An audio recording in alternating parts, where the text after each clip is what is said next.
From the detective's preliminary description of this murder case, I quickly analyzed tons of details about the case. 3 men dropped this body. Enlighten me.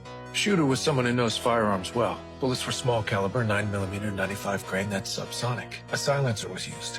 He also knew enough to pick up his brass. This wasn't a first-timer. This was someone who knew how to conduct a quiet, effective kill. Okay, go on. You're also looking for a psycho who'd beat up a body post-mortem. Someone completely unhinged. Totally different profile from your professional shooter.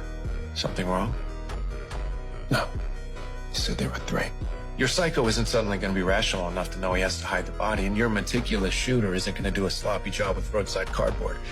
But the third guy's so worried about getting out of there, he grabs some nearby debris and just lays it across the corpse. You said the victim was big, so most likely his feet were sticking out, and that's how he got spotted. Tall people never have enough room for their feet. Interesting theory. After hearing my analysis, the detective totally agreed with my reasoning, but he still questioned my motive for being at the crime scene this morning.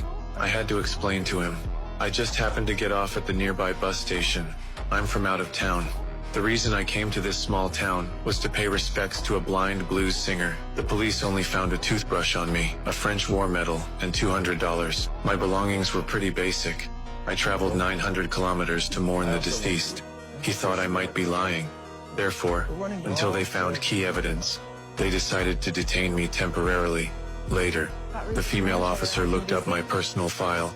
After seeing my real background, they were all shocked. West Point graduate, Silver Star, Defense Superior Service Medal, Legion of Merit, Soldier's Medal, Army Commendation Medal, Bronze Star, a second Silver Star, and a Purple. That wasn't even all of it. I had also served as military police for a while. My record during service was pretty terrifying too. Want to hear his MP numbers? No. Over 150 closed cases, all successful prosecutions, more than 20 fugitives captured. What in God's name is a guy like that doing in Margrave? What's a guy like that doing in jail? Later, the police thought I had a pretty impressive background and amazing reasoning abilities. They wanted me to help them with the autopsy. When I saw the deceased's swollen hands from rubber allergies, my heart suddenly started racing uncontrollably. Then, I didn't wait for the coroner to finish talking. I directly stated information that even the coroner didn't know. Killers must have worn some kind of polyvinyl protective suit to keep blood DNA off them. The victim grabbed in the struggle, causing his fingertips to swell in a histaminic reaction. His dental work's off because he had his teeth fixed wherever he was living at the time. Broke his right arm when he was 8, had it set in Berlin. Had his tonsils taken out at 10 in Seoul. When I saw the body, my guess was right.